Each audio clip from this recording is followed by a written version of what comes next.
Nembagal daw yun kay Ilocano, kumusta po kayo? Ang episode natin ngayon kay Ilocano ay i-update ko lang kayo sa aking mga alagang lovebirds. Ito po yung may mga painakay natin na napakagandang Lutino Opaline, tapos Parblo kay Ilocano.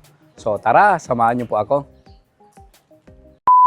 Nembagal daw yun kay Ilocano, kumusta po kayo? So i-update ko lang kayo dito sa aking mga alagang lovebirds. Ito po yung natin, back to back Lutino natin na Opaline po yung lalaki na meron pong isang inakay na Lutino Opaline.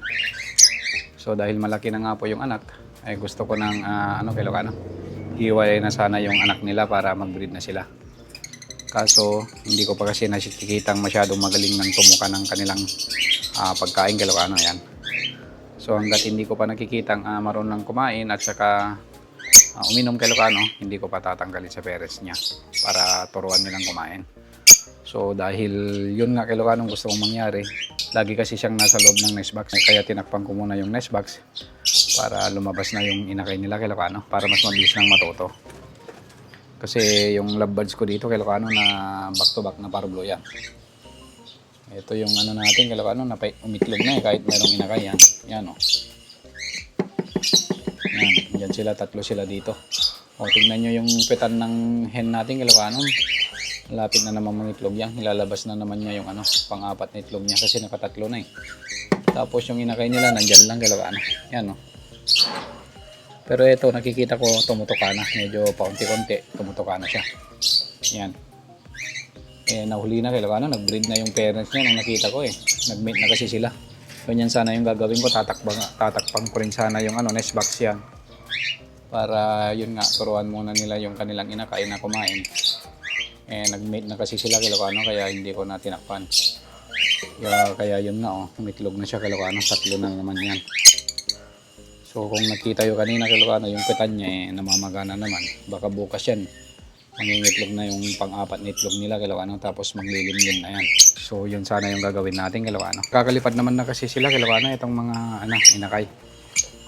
Pero pakunti pa siguro, mga 1 week pa siguro yan kay Ilocano hanggat nakikita kong tumutukan na sila, hihiwalay ko na sa kanilang parents kay Ilocano. Gusto ko lang kasi makasigurado kay Ilocano na bago natin hihiwalay marunong nang kumain at saka marunong nang tumuka. So iniisip ko kay Ilocano kung saan ko sila ilalagay kasi yan lang po yung kulungan ko ng lovebirds sa breeder.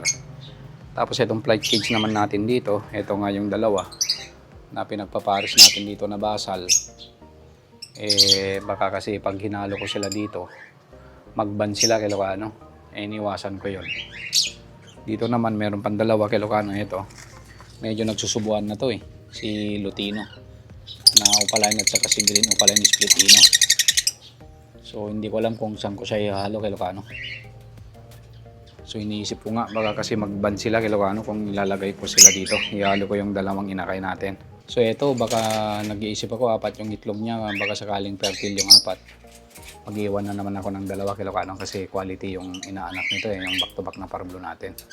Dito rin sa natin, sa Lutino Opaline natin kay Ilocano na Project Lutino Opaline. Ang gaganda ng nilabas nila kay Ilocano.